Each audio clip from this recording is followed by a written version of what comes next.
Good morning, Janice. Good morning, Anthony. Today we're going to talk about some money. We're going to talk about how to compound interest for your kids. So I'm working on my next book about how to teach kids about money.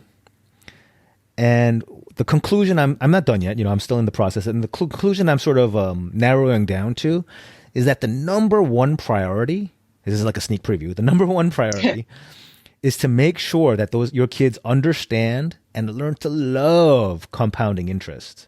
There's nothing more important. Oh, I like that. Today we will discuss why compound interest is so important, why every parent should have a brokerage account for their kids, and where to compound your kids' money. Very good. All right, so let's jump right into it. The first one is, generally, this is not specific to kids, but just generally, why is compound interest so important? Are you familiar with this quote from the venerable Albert Einstein that he said that compound interest is the eighth wonder of the world? Oh, I like that. Yeah. So he was a big fan, obviously. Clearly. Yeah, he's also called it the most powerful force in the universe. I think Ben Franklin also had similar quotes. So the bottom line is the reason compound interest is so powerful is because time is one of your only edges versus Wall Street.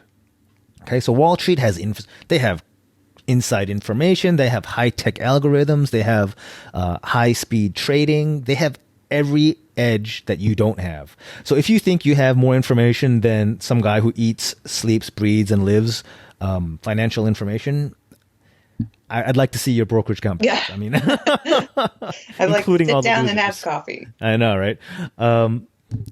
So time is the edge that you have that they don't have because Wall Street and financiers are grinding out transactions just regularly, whereas you can buy and hold for the next 50 years while you have your regular job.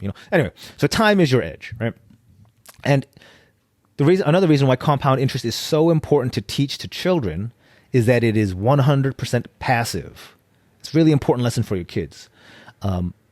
Unless you want your kids, I mean, I don't know many people who want their kids grinding away at a job for 40, 50 years. If they could, I'm sure most parents would want their kids to have at least some passive income, some wealth that comes in without them having to work for it, hour Absolutely. by hour. Yeah? That would be lovely.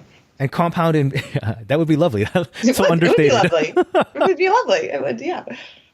So compound interest is the sort of most accessible version of passive income. A lot of people talk about, buying a rental property or writing books or things like that. But having interest or dividends, build on themselves is very accessible for anyone who can open an account, right? That's just Absolutely. available to anyone. Okay, so moving on. Let's talk about why every parent should have a brokerage account for their kids. So I'm going to start off by asking you, Janice, do you have a brokerage account for your kids? I do not. We have your typical savings accounts, but not a brokerage account. Very good. Did your kids have piggy banks? That we did. I think I actually may still have a piggy bank. So, all right, here comes a little bit of a judgment. And this is from me writing, working on my book. I think I'm going to take the position that piggy banks are one of the worst things you can teach your kids. Okay, go on. Go on. Go on, do tell. So stuffing cash and coins into a piggy bank, I understand the concept of teaching saving, right? But when you stuff it into a container, in your shelf or under your bed, you are teaching them the adult equivalent of keeping their cash under their mattress or burying it in the backyard. Would you agree with that? You have a very valid point. Yes. Would you do either of those things as a grown person? So, no, I would not keep cash in a mattress. That doesn't seem very effective. We do, as a family, we do collect all of our change. Like if we go to the store and you get 50 cents, it all goes into jars. We will then put in savings later. But I would never keep my money in a stagnant jar, if that makes sense. Correct. Well, the coin thing totally makes sense. But to a kid, even a dollar bill or, a bunch of quarters, that represents a large percentage of their wealth. Would you agree? Absolutely. Absolutely, man. You give my kids $5 and they think they hit the lottery.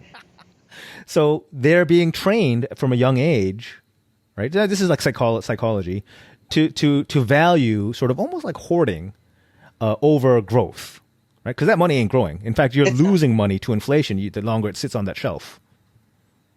Very, very true. Okay. The next level up is a savings account, a bank account, right? Do you know roughly what the savings accounts are earning these days, Janice? Oh, it's very low. What is it, like barely a percent? Maybe I think it's low. Like 1.1% lately these days. And that's like max if you've got a good account with a lot of money in it. But right. I mean, but honestly, we're looking at maybe 3 cents a month. I mean, not a lot. Right. So that's certainly better than a piggy bank or sure. Stuffing it on your mattress. But you're still teaching your kids to lose to inflation, which is not a good lesson, right? And you're teaching your kids that to think short term, because savings accounts are meant to be short term, right? You don't compound in savings accounts, not anything worth a hoot, right? Right. So that's why you really should be teaching your kids early on to have compounding investments, and that's why you should open a brokerage account for your kids, right? Okay. So I'm going to give you a few examples of how powerful compounding can be, and how just having it in the kid's name and basically showing is better than telling, right? Yes. All right. So here's a couple of examples. So let's say when you have a child, your child is born, you commit to investing or saving for them. Oh, no, let's not use the word saving. Let's say investing for them $100 per month until they turn 22, which is when they graduate college, right? Yeah. So that kid who you helped with $100 a month until they turn 22, they get to graduate college with a cool $72,000 in their pocket. Wow. How's that feel? Well, I kind of wish you could go back in time and talk to a couple of my parents, but aside from that. I mean, $100 a month is a phone bill, right? Right. I mean, if you could have your kids start off life with $72,000, that's amazing. I mean, I think that's amazing. Oh, that would set them up for, like you said, the career. They're not jumping into it already being behind the 8 ball. So let's move the number a little bit. So let's make that $150 a month. Okay. So that's a phone bill and maybe a couple of lattes, right? I was going to say a couple of Starbucks. Right. So if you do that, when they turn 22, instead of $72,000, they get to start off life with $108,000. Wow. Right. And I have 2 more examples, not to go too deep on here, but if you're able to do $200 a month for that kid at 22, they start off their life with $144,000 in their pocket. Right. Wow. And then lastly, I don't know how realistic this one is for most folks, but if you're able to put away $500 a month for the child, which is the equivalent of $6,000 a year or a max IRA contribution. So it's not ridiculous, but it is a lot of money. But if you're able to do that for your child, when they graduate college, or, I have my own thoughts on college, but so when they're 22, they start off life with, you ready for this, Janice? I can't, wow. Go ahead. $360,000. Jeez. That's a house. That's incredible. Right. Yeah. If So they don't touch that, let's say, it's great that exactly 22, which is your, what you're giving the example for, but okay, you're not going to hand a 22-year-old $360,000. They keep it in there. Go another 22 years. Holy smokes. They'll be a millionaire. Right. Yep. Very good, Janice. That is exactly the point. Yes. And hopefully, having watched that grow the whole time, that kid will know and appreciate the value and not be like, I can't wait till I'm 22 and I get that money, but we'll know, I want to see how big this thing grows, Correct. Right. Then now maybe they start adding to it. You still kind of add a little bit to it if you're in that position. Mm-hmm. And that is the whole point, to teach them the power of compounding, as we've just demonstrated, and to really make it a part of their sort of psyche and their mentality, right? Yeah, that's fascinating when you look at the numbers. I like to break it down like that. Yeah, when I was doing it, I was trying to find examples that would, kind of pop a little bit, and I think these do it for me. Yeah. I mean, you figure, like you said, $100 a month is a cup, maybe eating out once, maybe twice. No, isn't that like a family plan's phone bill? I mean, isn't that or like a Time Warner? I don't know who still does cable, but But the like cable I was bill. going to say like a house phone bill because our cell phone bills are like threefold of that. Oh, yeah, we do pay as you go because we're cheap. But Oh no, you're doing it right is what maybe the moral of the story. But yeah, so $100 you're putting in here. Wow. okay, so now that I've sort of shocked and awed, hopefully, some folks into wanting to do this, let's talk about how to do it. So where do you compound your kids' money? I'm not going to go into a deep dive analysis because, it's just not appropriate for this episode. But we'll talk about my book later on how to invest for retirement, which covers a lot of the same principles. But for number one, you want to invest in index funds. Don't be a stock picker. It's highly unlikely that you, me, or anyone we know can beat the market. Just really, really unlikely. So why not, instead of trying to beat the market, just be the market and invest in an index fund? Again, that's explained in depth in my book. So where do you buy these index funds for your kids? You have three options. They all have their pros and cons, and I'll just cover them briefly. You can do a Guardian account. So, you go to, let's say, Vanguard, which is where I do my investing. You don't have to, but they're good. And instead of opening an individual brokerage account, which is what I would open or Janice, you would open, you open a Guardian account. And basically, that's an account that you're opening, and your kid's name is somewhere attached to it. But in reality, it's your account. Right. Oh, absolutely. Yeah. Yeah, the parent owns it and the parent controls it or trades it, right? And the kid's name is on it almost in theory only, kind of like, do you remember Christmas Club accounts, Janice? Wait, I'm not sure that I do. Yeah, I know. So many, many years ago, there used to be savings accounts that were called Christmas Club accounts that is like you would put into it to save for your Christmas presents at the end of the year. Oh, But okay. there was no legal or formal distinction from a normal savings account. It just had the word Christmas Club on it. So you remember, that's where I'm saving for Christmas. Okay.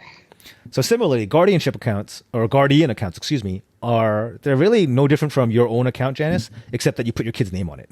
And it's not legally on there. Yeah. Right. Now, in contrast, we have what are called custodial accounts. They're often referred to as UGMA or UTMA accounts, and those are acronyms for Uniform Gifts to Minors Act, a law that that has to do with this. So those custodial accounts, you also set up with Vanguard or Schwab or whoever, and the kid is the legal owner of the account, but the parent has functional control of the account, meaning, the login and the trade in and out. And in New York, at least, until the kid turns 25. And when the child turns 25, then yes, the account automatically converts into an individual brokerage account for the child. Okay. Almost like a beneficiary or transfer on death, but it's not a death triggering event, but rather an age thing. An age. Okay. Yeah. And lastly, which would be really great, is a kid's IRA, right? An individual retirement account. So these are great, of course, if you're familiar with investing, because they are tax deferred. You don't have to pay taxes on any of the dividends or capital gains. The problem is IRAs can only be funded with earned income, right? A parent can't just put in money for €1. Okay. And it's a little gray, but the IRS will generally starts letting this happen when you're about 14, 15, maybe 16 years old.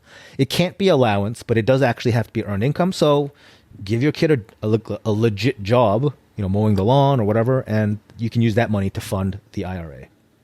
Interesting. Okay. But question, can you start that earlier, or it has to be when the child has earned? When the child has the capacity to earn income, yeah. Okay. So So you're starting a little bit later than some of the Correct. other ones, but Correct. Okay.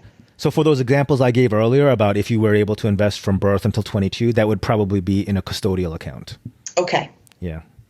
But that's okay, because since you're going to invest in index funds anyway, you don't really need the tax-free component of IRA that much, because you're going to buy and hold for all this time. Yeah, you're going to pay a little bit on dividends, but whatever. It's not going to make In comparison, Yeah, right. Yeah. Okay, so that's all I have. So Janice, again, this is on my, I'm working on my book of how to help teach kids about money.